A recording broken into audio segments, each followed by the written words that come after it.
मोठी संपत्ती आहे, पण संतती नाही. संतती नसणं त्या जीवाच्या जीवनाची अपूर्णता आहे. काही लोकांना दिवा लावायला डझनभर पोरं आहेत, पण दिव्यात तेल नाही. त्या दिव्यात तेल नसणं त्या जीवाच्या जीवनाची खरी अपूर्णता आहे. काही लोकांकडे संपत्ती पण आहे, संतती पण आहे, पण उत्तम आरोग्य नाही. आरोग्य उत्तम नसणं त्या जीवाच्या जीवनाची अपूर्णता आहे. आता लक्ष द्या. खरं पाहायला गेलं ना तर हा जीवच व्यापक आहे, हा जीवच सच्चिदानंद आहे, हा जीवच चैतन्य आहे. पण तरी सुद्धा आम्ही या जीवाला संकोचित समजतो. ही खरी त्या जीवाच्या जीवनाची अपूर्णता. थोडं सोपं करून सांगतो, लक्ष द्या. भागवतामध्ये अपूर्णतेचे 2 प्रकार सांगितले. पहिला प्रकार भौतिक अपूर्णता आणि दुसरा प्रकार आध्यात्मिक अपूर्णता. भौतिक अपूर्णता आमच्या प्रपंचाशी निगडीत आहे आणि आध्यात्मिक अपूर्णता आमच्या अध्यात्माशी निगडीत आहे. ज्या दिवशी आमचं प्रारब्ध अनुकूल होतं त्या दिवशी भौतिक अपूर्णता नष्ट होते. ऐका, लोक म्हणतात 10 वर्षापूर्वी याच्याकडे काहीच नव्हतं, पण 10 वर्षानंतर त्यानं बंगला बांधला. लोक म्हणतात 10 वर्षापूर्वी त्याला सायकल सुद्धा नव्हती, पण 10 वर्षानंतर त्याच्याकडे 4 व्हीलर आहे. लोक म्हणतात 10 वर्षापूर्वी त्याला राहिला गुंठाभर रान सुद्धा नव्हतं, पण 10 वर्षानंतर त्याच्याकडे 20 एकराची जमीन आहे. ऐका, ज्या दिवशी प्रारब्ध अनुकूल होतो त्या दिवशी भौतिक अपूर्णता नष्ट होते, पण आध्यात्मिक अपूर्णता नष्ट करण्यासाठी जगद्गुरु तुकोबाराया सांगतात, त्याच्यासाठी देव आपलाच करावा लागतो. आपला तो एक जीवा चुकनो गे, जीवा चुकनो गे,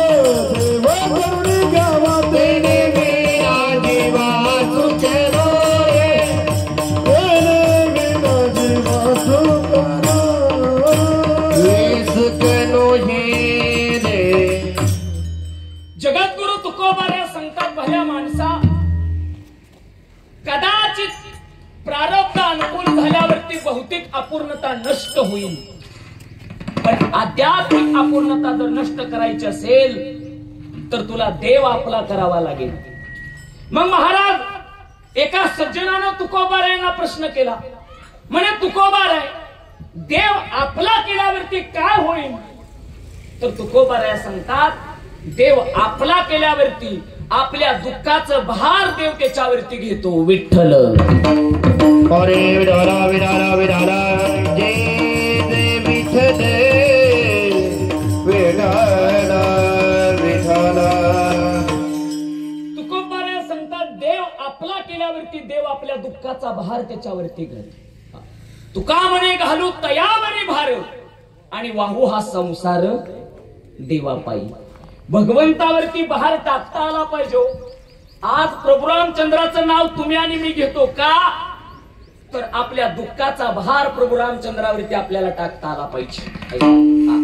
देवाचं आणि भक्ताचं नातं अतूट असलं पाहिजे. अतूट. ऐका, रावणाचा वध केला मायबाप आणि रावणाचा वध झाल्यावरती प्रभू रामचंद्र सीतामय्याला घेऊन अयोध्यामध्ये आले.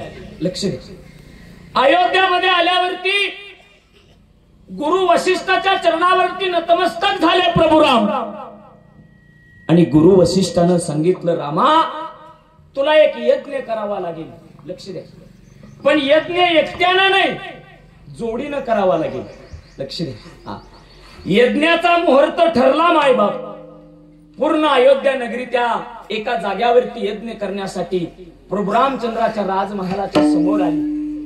यज्ञ चालू झाला. आणि प्रभू रामचंद्राला बसायला पाठ टाकला. देवानं आपलं उरकलं आणि देव पाठावरती येऊन बसले. देव पाटावरती येऊन बसले आणि सीतामाईची वाट पाहू लागले. आता बराच वेळ झाला पण सीतामाई यायला तयार नाही. मला वाटतं हे आताच नाही पण पूर्वीपासून चालत आलेलं आहे. लक्ष द्या. सीतामाई मात्र उरकण्यात दंग आहेत. प्रभू रामचंद्र पाठावरती येऊन बसले आणि बसल्यावरती भगवंताने हनुमंतरायाला सांगितलं म्हणे मारुतीराया जावं सीतामाईकडे आणि निरोप द्यावा की प्रभू रामचंद्र पाठावरती बसले, तुम्ही यावं. हनुमंतराया सीतामाईला बोलवण्यासाठी माईच्या दालनात गेले आणि गेल्यावरती पाहिलं तर सीतामाई त्यांचं ते उरकत होत्या. सीतामाईने एक चांदीचा डब्बा घेतला आणि चांदीच्या डब्यातून ते सिंदूर काढला आणि सीतामाईनं भांगात लावला. हनुमंतरायानं पाहिलं आणि प्रश्न विचारला, आई हे तुम्ही भांगात काय लावताय? सीतामाई हसल्या. सीतामाई विचार करतात हा तर ब्रह्मचार्य, याला काय सांगावं? ऐक काय सांगायचं म्हणे, ब्रह्मचार्याला काय किंमत करणार म्हणे याची. सीतामाईनं सांगितलं हनुमंता प्रभू रामचंद्राचं प्रेम माझ्यावरचं वाढलं पाहिजे म्हणून मी माझ्या भांगात सिंदूर लावते. आता हनुमंत तयारच झालं, देवाचं प्रेम घ्यायचंय ना. मग सीतामाईचं उरकलं आणि हनुमंतानं सांगितलं माई तुम्ही पुढे जावं, आम्ही मागून येतो. लक्ष द्या. सीतामाई गेली पण हनुमंतराया मात्र पुढे गेले. मायबाप चांदीचा डब्बा पूर्ण उकडला, आतलं सगळं सिंदूर काढलं, नुसतं कपाळाला नाही तर कुठं लावलं, सगळ्या अंगाला लावलं. मायबाप यज्ञ चालू झाला आणि हनुमंतराया यज्ञाच्या समोर उभा राहिले. सगळे हनुमंताकडे पाहायचे आणि हसायचे, सगळे पाहायचे. देवाने विचारलं हनुमंता हे काय आहे? सीतामाई सांगते देवा याच्यात हनुमंताची चूक नाही. ऐका मी म्हटलं सिंदूर का लावते तर देवाचं प्रेम वाढण्यासाठी. हनुमंतानं अख्ख्या अंगाला सिंदूर लावला. देवाच्या डोळ्यातनं पाणी आलं. हनुमंतरायाला मिठी मारली आणि देव सांगतायत हनुमंता अख्ख्या जगातला सिंदूर जरी संपला तर तुझ्यावरचं प्रेम कधीच कमी व्हायचं नाही. विठ्ठल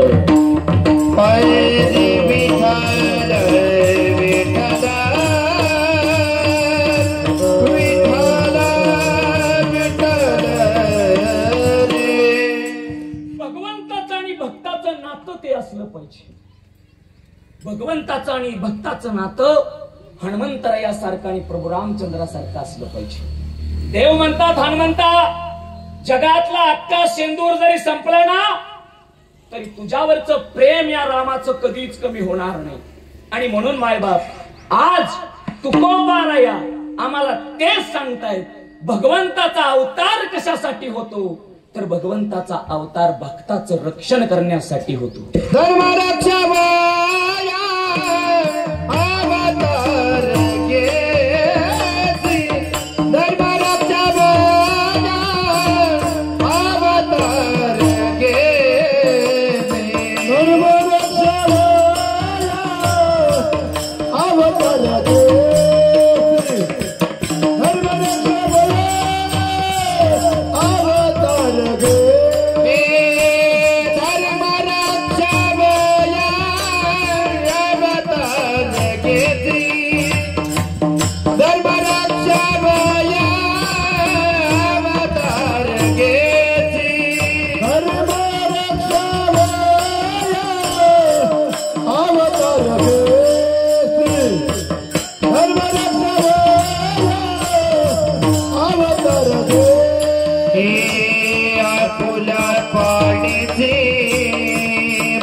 अमृत दादी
धर्म रक्षावया अवतार घेसी आपुल्या पाळीसी भक्त जना अंबरसी साठी जन्म सोशिले दृष्ट निर्दाळीले किती एक ऐका। अभंगाच्या पहिल्या चरणामध्ये जगद्गुरु तुकोबार या भगवंताच्या अवताराचं कार्य सांगतायत। लक्ष द्या, भगवंताच्या अवताराचं कार्य तरी काय आहे हो? तर भगवंताच्या अवताराचं कार्य आहे म्हणजे धर्माचं रक्षण आणि भक्ताचं कल्याण। लक्ष द्या माझ्याकडे। हा, मला वाटतं प्रत्येक युगामध्ये देवाचा अवतार व्हावा, प्रत्येक युगामध्ये देवानं दुष्टाचा नाश करावा। पण आज आपल्याला प्रत्येक युगातला देव पाहायचा नाही, तर आज आपल्याला त्रेता युगातला राम पाहायचाय। लक्ष द्या, काय पाहायचाय? काय पाहायचाय? त्रेतातला राम पाहायचाय महाराज। मी असाच प्रश्न केला म्हणे एक जणाला, का प्रभू रामचंद्राचा अवतार झाला असेल? लक्ष द्या, त्यानं सांगितलं महाराज देवाचा अवतार रावणाला मारायला झाला। मी तर म्हणतो भगवंताचा अवतार फक्त रावणाला मारण्यासाठी नाही झाला, तर देवाचा अवतार भक्ताचं कल्याण करण्यासाठी झाला। लक्ष द्या, अरे रावण तर असा पण मेला असता।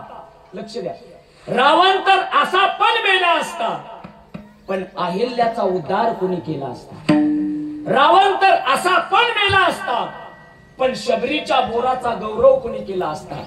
रावण तर असा पण मेला असता, पण सुग्रीवाचं मित्राचं नातं कुणी जपलं असतं? रावण तर असा पण मेला असता, पण सीतामाईचं पातिव्रत्य कुणी सांगितलं असतं? रावण तर असा पण मेला असता, पण बापाचं वचन कुणी पाळलं असतं? रावण तर असा पण मेला असता, पण भरताचं बंधुत्वाचं नातं कुणी सांगितलं असतं? रावण तर असा पण मेला असता, पण ऐका हिंदू धर्माचा उगम कुणी केला असता? विठ्ठल। विठाला विठाला विठाला विठाल विठाल विठाला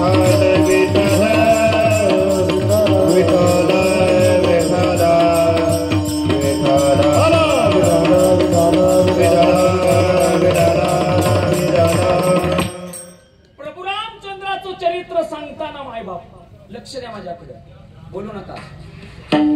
देवाचं चरित्र सांगताना राम सांगताना रावण सुद्धा सांगितला पाहिजे। ऐका काय बोललो मी? राम सांगताना रावण सांगितला पाहिजे। ऐका, दिवसाचं महत्व सांगताना अंधाराचंही, सत्य सांगताना असत्य, ऐका धर्म सांगताना अधर्मही सांगता आला पाहिजे। तसंच प्रभू रामचंद्र सांगताना आधी आम्हाला रावण सुद्धा कळाला पाहिजे। ऐका काय रावण होता हो? मला एक जणांना सांगितलं महाराज नाहीच काही जमलं तर माणसाला रावणासारखं तरी जमलं पाहिजे। मी म्हटलं काय जमलं पाहिजे? त्यानं सांगितलं बघा ना महाराज 6 महिने सीताला दामली रावणानं, पण 6 महिन्यात कधीच सीतामाईवरती अतिप्रसंग रावणानं केला नाही। म्हणजे केवढा सदाचारी रावण आहे। मी म्हटलं वेड्या रावण किती सदाचारी आहे हे तू आणि मी सांगण्यात अर्थ नाही। रावणाचा सदाचार विचारायचा असेल तर वाल्मिकींना विचारला पाहिजे। विठ्ठल। विठाला विठाला विठाला विठाला विठाला विठाला विठाला।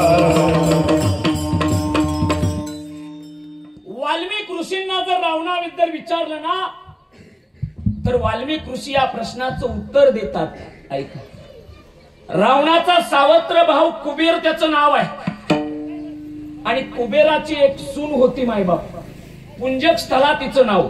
लक्ष द्या प्रभू रामचंद्राचं चरित्र ठेवतोय। रावणाचा सावत्र भाऊ कुबेर त्याचं नाव आहे आणि कुबेराची सून पुंजक स्थला। एक दिवशी रावणानं तिच्यावरती अतिप्रसंग केला। कुणावरती? कुणावरती? झोपले काय? ऐका कुणावरती? कुबेराच्या सुनेवरती। रडत असणारी ती पुंजिक स्थला ब्रह्मदेवाकडे आली आणि ब्रह्मदेवाकडे येऊन आपल्यासाठी न्याय मागू लागली। ब्रह्मदेवाच्या चरणावरती नतमस्तक झालेले पुंजिक स्थला ब्रह्मदेवाला सांगते देवा आमचा न्याय करा, रावणानं माझ्यावरती अतिप्रसंग केलाय। आणि तेवढ्यात रावण मागणं पळत आलं. ब्रह्मदेवानं रावणाकडे पाहिलं आणि रावणाला शाप दिला, रावणा इथून पुढे जर परस्त्रीला तिच्या इच्छेच्या विरोधात हात लावशील तर तुझ्या डोक्याचे 100 तुकडे होतील म्हणे. म्हणून रावण शांत आहे. रावण सदाचारी बिदाचारी काहीच नाही महाराज. कधीतरी रामायण वाचा वाल्मिक महाराजांचं. लोक काही बोलतात. रावणानं 6 महिने सीतेला नेलं, हे केलं नाही ते केलं नाही. काहीतरी मर्यादा आहेत रावणाला. लक्ष द्या महाराज, माझ्या प्रश्नाचं उत्तर द्या. पाप माणसानं का करू नये हो? पाप माणसानं पाप का करू नये? आवडत नाही म्हणून करू नये का जमत नाही म्हणून करू नये? बोला बोला बोला. पाप माणसानं का करू नये? आवडत नाही म्हणून करू नये का जमत नाही म्हणून? मी तर म्हणतो माणसानं पाप आवडत नाही म्हणून केलं पाहिजे. ऐका, आणि खरं पाहिलं ना तर आज सगळं भगवंताच्या हातात आहे. तुम्ही पाप करा किंवा पुण्य करा, पण ती धर्माची मूर्ती तुमच्यासाठी जागी. धर्माची तू मूर्ती, धर्माची तू मूर्ती.